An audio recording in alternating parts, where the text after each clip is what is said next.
Hello and welcome to Vertical Intelligence. This is a deep dive investigation into the why behind humans and the organizations that we work for in this age of AI. Most of us are asking very big why questions these days. Questions like, why did Oracle lay off 30,000 people with an email? Why are we framing this race to build artificial intelligence like our very lives depend on it?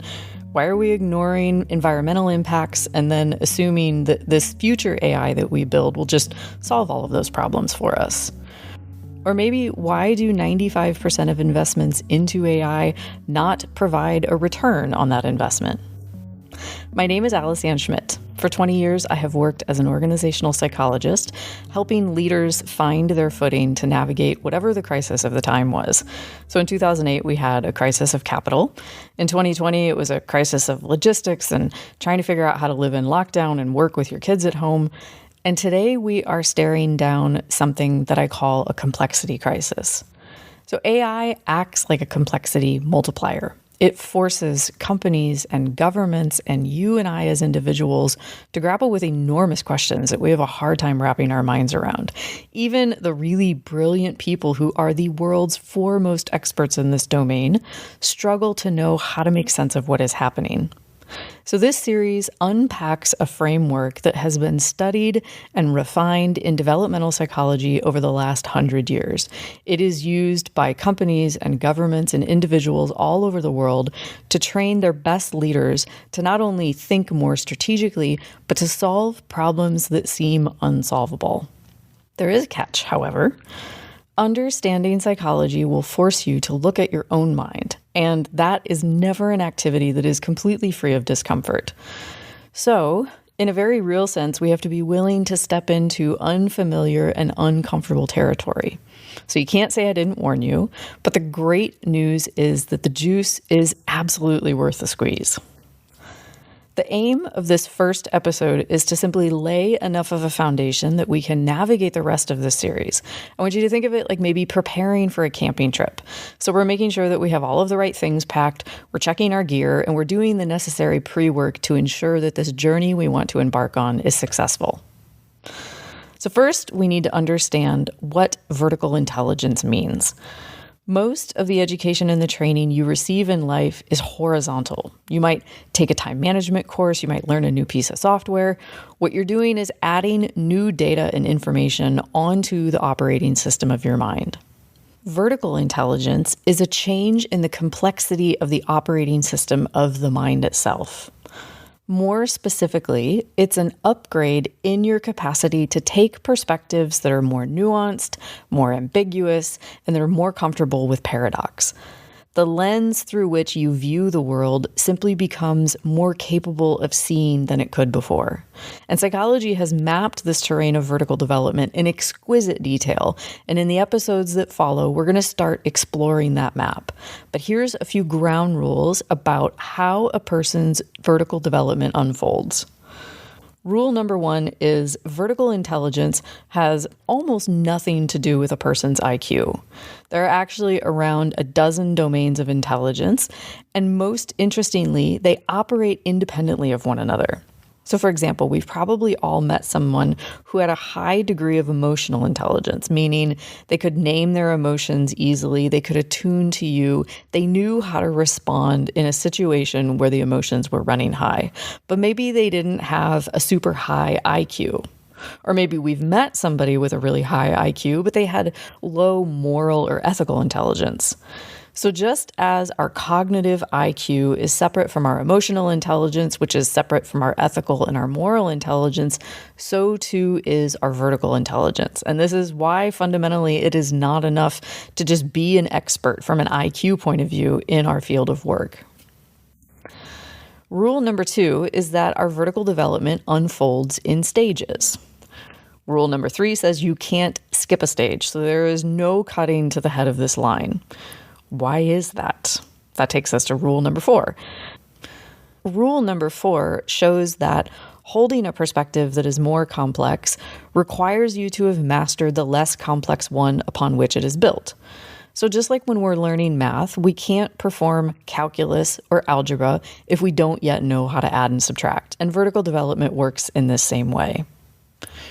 Rule number 5 says that when you move to a higher stage, you don't get rid of the stage that you just grew out of. And the math analogy still holds in the same way. So for example, if we got rid of knowing how to add and subtract, then performing calculus or algebra would become impossible.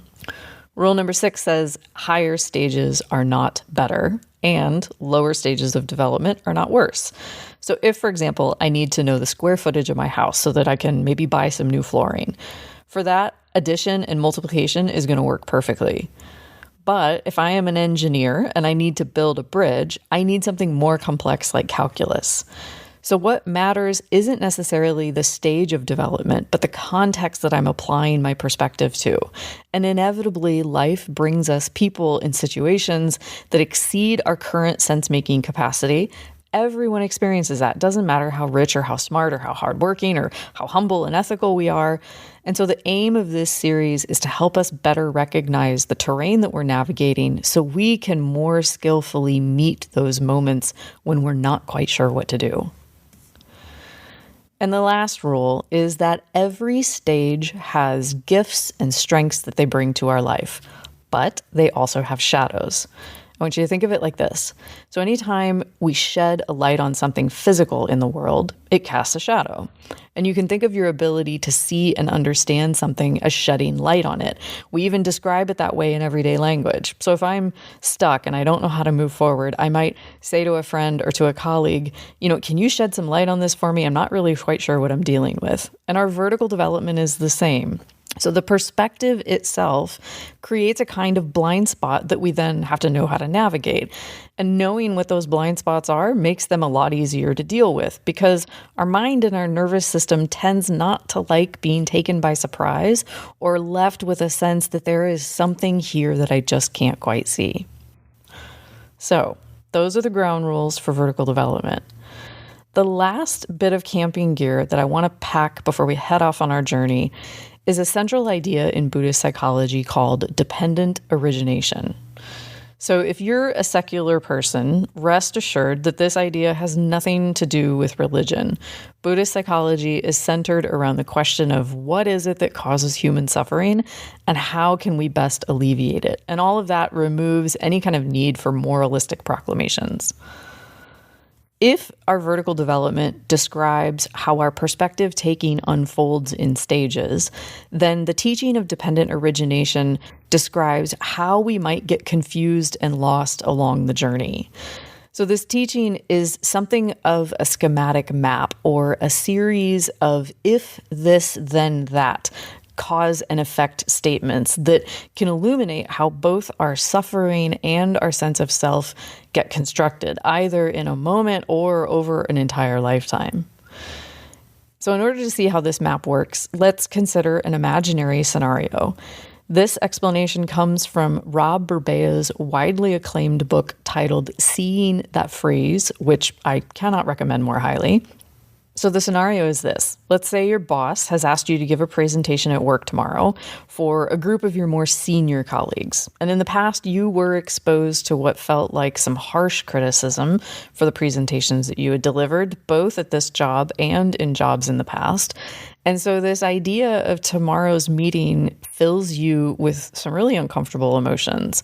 And those uncomfortable emotions and body sensations, even before the actual experience of delivering the presentation, is a very real form of suffering. So let's see how this suffering gets created and then reinforced in multiple and complex ways. So we have to start at the beginning.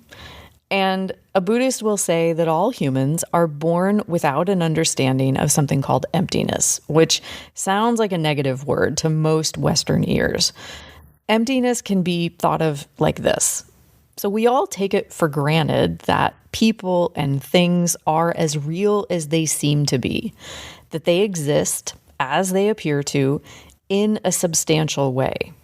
In other words, their reality seems obvious. We assume in a way that doesn't involve any thinking that our bodies, or the devices that these words are appearing on, that they exist independently of other things and independently of the mind that knows them. And believing then that this real self can really gain or lose real things or real experiences which have real qualities, we will then grasp at the things that we like and we turn away from the things that we don't like. I'm going to give you a punchline for vertical development right up front. The highest stages that Western psychology has mapped over these last 100 years are the perspectives that get this teaching of dependent origination and emptiness. When we get to the highest stages of development, we will say these same things that the Buddhists say. So in other words, the Buddhist map of how to more skillfully deal with suffering and the Western one ended up in the same place, which to my little psychologist brain is the most delightful coincidence.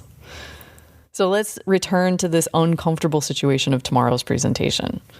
So because this first truth of emptiness is not recognized, we will automatically view our situation from the perspective of our own story, which to us is just an unquestioned truth. It's whatever seems just obviously true to us in the moment, in a way that we don't even think twice about.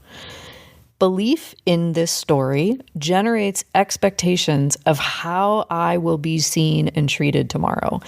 And left unchecked and unexamined, these beliefs will fuel my fear or anxiety or dread, and then I will begin to imagine tomorrow's uncomfortable scenario over and over in my mind. And together with the negative emotions, causes a kind of contraction or a tension or other unpleasant changes in the state of my body and my mind. So another way to think of it is my beliefs have made contact with my mind through thoughts and imaginings and with my body that I experience as tension or fear or anxiety. And my instinctual reaction to an unpleasant thought and an unpleasant feeling is aversion. I want to get rid of these feelings, or I want to figure out how I can distract myself from them. But unpleasant thoughts or feelings don't just simply disappear because we don't like them. In fact, the very movement of avoidance itself from the thoughts and feelings will actually empower them. It increases the very thing that we are trying to get rid of. And so all of this impulsive reactivity and rejection only serves to further entangle the mind. We begin to get even more obsessed or filled with anxiety or fear or dread in relation to this situation over time. Our aversion intensifies into a reactivity that becomes more automatic and more complex. And so included in that might be, for example, a desire to get rid of these images that just won't stop playing over and over in my head. We also might view that this suffering I'm feeling, it's actually the fault of my boss, or maybe it's the fault of my coworkers, or maybe it's my own fault for being so inadequate. We might fantasize of various strategies that we could use to avoid the situation. Maybe I could call in sick tomorrow.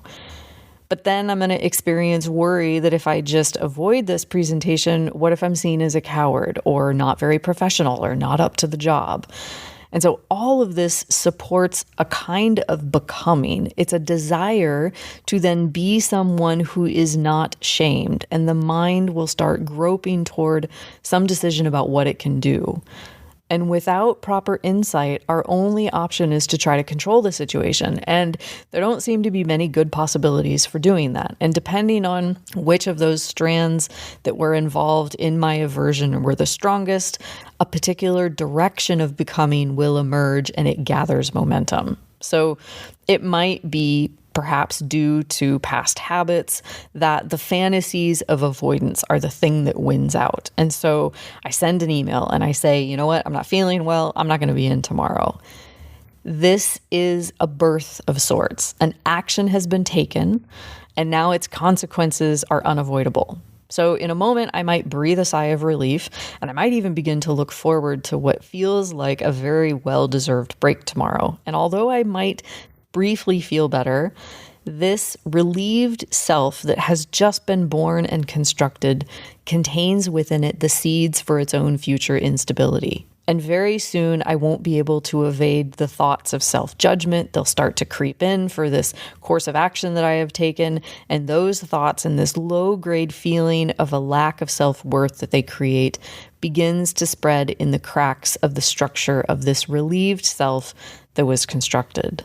And unfortunately, in the pain that now unfolds, these tendencies to view myself as inadequate have only been reinforced. And those tendencies will form the influence for future reactions in further unhelpful ways.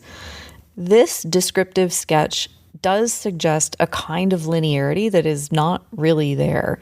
It would be more accurate if we added a recognition that any link in this chain of events can feed into and reinforce any other link so that all kinds of subloops and vicious cycles can occur. The good news is that this complexity and this reinforcement of our suffering is also an aid to our freedom because it makes available diverse entry points for undermining the fabrications of ourself and our suffering. And Rob's book offers numerous ways that we can work with these different entry points. I'm going to cover those in some of our upcoming episodes, and I'm also going to name the ones that come from Western psychology. So if we had to summarize that long chain of if-then sequences of this teaching on dependent origination, it would sound like this. Number 1, our ignorance of emptiness creates suffering. Number 2, our suffering then creates a contraction in our consciousness. In other words, the mind notices that and pays attention to it. Number 3 is this contraction causes certain thoughts in the mind and feelings in the body. Number 4 is those thoughts and feelings create aversion in the sense of a negative experience, or in the case of a positive experience, it creates thoughts and feelings of craving or grasping. Number 5 says that this aversion, or in the case of a positive emotion, this grasping or this craving, it will intensify over time. And that then creates a way of becoming, a way that our self seems to be. Step number 7 is we then act or don't act in a particular kind of way. And last, this action, because it was born out of aversion or craving, only creates more pain and distress. It would be impossible for me to understate how crucial contemplating our own unique subloops and nonlinear schematic maps of suffering unfolds in our own life. Sometimes these might be long-term habitual tendencies that we've had for years. At other times, they just arise in a moment due to the state of our mind or our heart or our body. I want to share with you a thread in one of my own loops of reactivity that I have been pulling on that just continues to surprise me as it unravels. And now that I see it, I notice it everywhere. It's a little bit like buying a new car. As soon as you start driving it, you see all the other ones that are just like it on the road. So, have you ever noticed how the attempt to predict the future just creates more anxiety? So the next time you're watching the news or you're listening to people in meetings at work, notice how often the conversation will turn toward trying to predict what's going to happen next. And of course, then what should we do about it? I want you to just notice what that actually feels like in your body. What emotions do you experience? What kinds of thoughts run through your head? And so this is what I meant when I said earlier that truly understanding how psychology works will force you to reckon with your own psychology. And that is never a discomfort-free endeavor.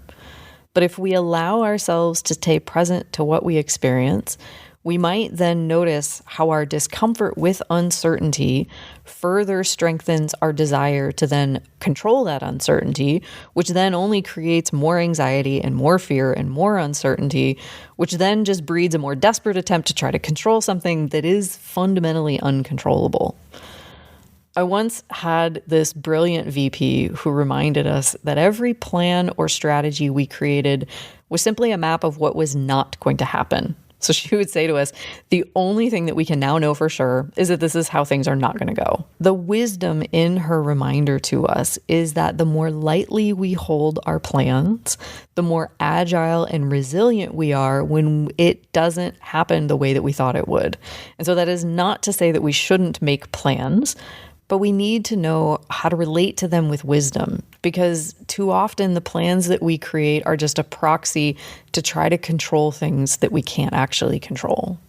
And so this is why vertical development is such a crucial skill in this unique moment that we find ourselves in.